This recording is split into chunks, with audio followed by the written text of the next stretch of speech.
Hey cousins, welcome to Brown Liquor and Bad Ideas. Welcome, cousins, to this episode of Brown Liquor and Bad Ideas. I'm your host, Cornell Wright, the People's Lobbyist, and today we're going to talk about the significance and in memory of Memorial Day. Brown Liquor and Bad Ideas is intended for the participation of responsible adults of legal drinking age who wish to engage in substantive virtual discussions and social drinking for entertainment purposes only. Brown Liquor and Bad Ideas does not advocate the abuse of alcoholic beverages. Choosing to participate in any of the drinking activities shared in the program should be made with moderation and caution and is the sole responsibility of the user. So cousins, next Monday is Memorial Day. Memorial Day is designated and set aside in order to honor those members of the United States Armed Forces who have given the ultimate sacrifice in the service, duty, and protection of our country. They deserve our appreciation and thanks. Therefore, Memorial Day has been established. Keep in mind, there's a difference between Memorial Day and Veterans Day. Veterans Day is the recognition of everyone who's served in our military services all throughout time. Memorial Day is specifically designated for those who have passed as a result of their military service. But let me give you a little bit of background and history on this, cousins, to perhaps give you a little more context to the significance of Memorial Day and why I, as your people's lobbyist, want to bring this up and raise it to your consciousness so it goes beyond the traditional Memorial Day sales and sometimes parades, depending upon where you live in the town, and the backyard barbecues and outdoor opportunities. Certainly those are appropriate and become a part of it, but there's a few things that maybe you ought to have appreciation of so we have a better understanding of the background in order to grasp the real grounding and significance of that. And more importantly, something we can all galvanize, appreciate, and use this as a touchstone for us all moving forward. Cousins, let me give you a little background and history about Memorial Day that you may or may not know, and why there is so much significance associated with this day in particular. Memorial Day had its origin at the end of the Civil War. At that point in time, there was a gentleman by the name of General John Logan, who on May 5th of 1868 decided that it would be appropriate to have a recognition of all the fallen at that point in time. Since he was a member of the Northern Civil War veterans, he was concerned most notably about the Northern troops that had fallen, but those people who had fallen to have a recognition of that. At that point in time, momentarily, it was called Decorations Day. So within a very short period of time, I think it goes from, May 5th to about May 30th, the original Memorial Day, which was designated as Decorations Day, was first celebrated on May 30th, 1868. And it was celebrated at Arlington National Cemetery. Now, for those of you cousins who don't know, Arlington National Cemetery was the family grounds of General Robert E. Lee. And at that point in time, there were members of both the Confederate and the Union soldiers who were both buried there at that location. So at that point in time, it was designated and preserved and recognized not only as a national cemetery, as there were a number of national cemeteries around the country, but in fact, that was where the first Memorial Day was held.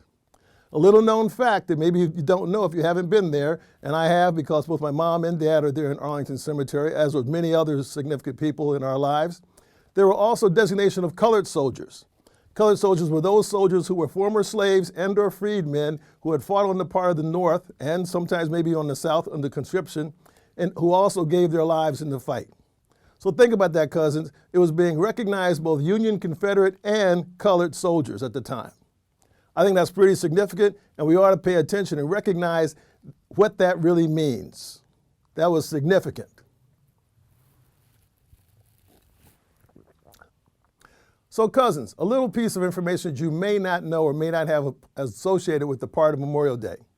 In 1865, freed blacks in the Charleston, South Carolina area went out to the Washington Race Course and Jockey Club in Charleston, South Carolina. That had formerly been a racetrack, a market, and even a location which slaves had been sold. It was turned into, during the Civil War, into a Confederate prison for Union soldiers, of which not only white and black Union soldiers were there, and according to the records, it was a pretty horrendous place. A number of people died. All the soldiers who had died at the cemetery were put into a mass grave. In 1865, as I mentioned, the freedmen from South Carolina, they went there in Charleston. They went took out the bodies, gave them proper military burials, and then fenced in, created a high wall around it, well, a wooden wall, painted it, and they called it the Martyrs of the Race Course. Think about that, cousins. And then shortly thereafter, according to the documentation, there was a celebration with parades going around the track among the freed blacks in the area. So at the same place and location that was the beginning of the Civil War, the first recognition and appreciation of those who had died in the service of the Civil War was recognized by freed blacks. Cousins, if that's not trying to bring the country back together, I don't know what is.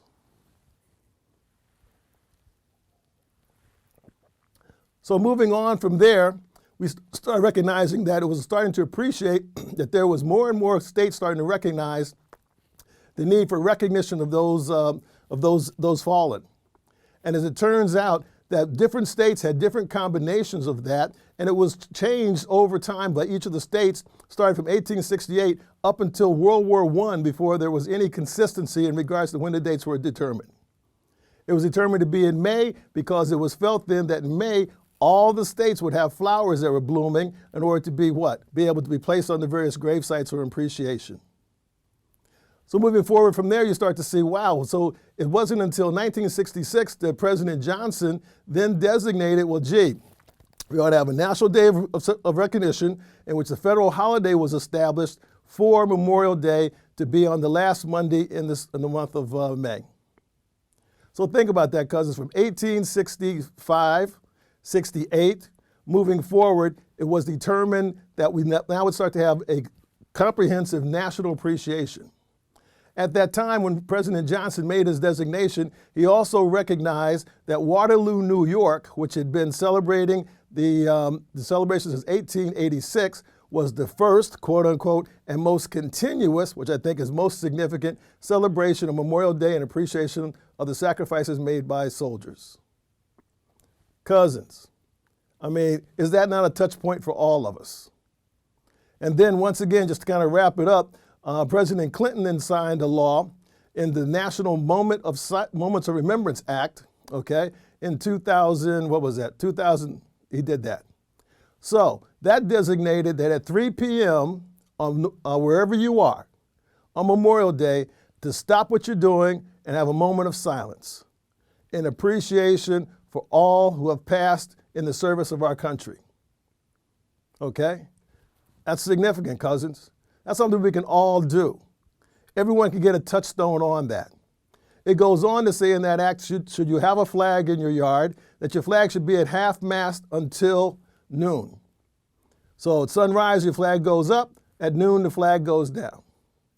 I'd like to ask and consider, cousins, that at this point in time, considering all the cousins who have passed as a result of the war we've had with COVID, you might want to consider keeping your flag at half-mast for the entire day. That's Cornell's bad idea recommendation to you. Because, cousins, sacrifice is sacrifice, and war is war. We appreciate all those who have served us in our military. My hat's off to all of you, including my relatives who are in numerous national cemeteries around. Thank you all. So, cousins, think about Memorial Day in a positive note that it is. Appreciate the sacrifices and recognize we still have men and women in harm's way right now around the world fighting for our freedoms, to protect us, and to also just recognize that our unity is which makes us strong. Because at the end of the day, cousins, we are the people, are the guiding words of not only our Constitution, but guiding words of us, collectively. So with that, cousins, please keep wearing your mask. I know the CDC changed the guidelines a couple days ago, but that's assuming that everybody you know has had the vaccine, and guess what? They told you the truth about it, cousins. Come on, all right? Because we still have not beaten this COVID thing and gotten it to where we need to get. With that, cousins, take care of yourselves. Happy Memorial Day. We'll see you next episode of Brown Liquor and Bad Ideas. Cousins, I forgot something. In the middle of June, it will be our first full calendar year and the beginning of our third season. I've often asked you to become more involved with political activities and more involved with how our country works because we are the people. But cousins, I need you also to ask you to help me now because we need to grow our subscribers. So go out and talk to 3 of your friends, have them subscribe, and then we can get to a magic number of 250 by our first annual anniversary. Can you do that for me, cousins? All right, thanks a lot, and you take care of yourselves. We are the people. We are the people.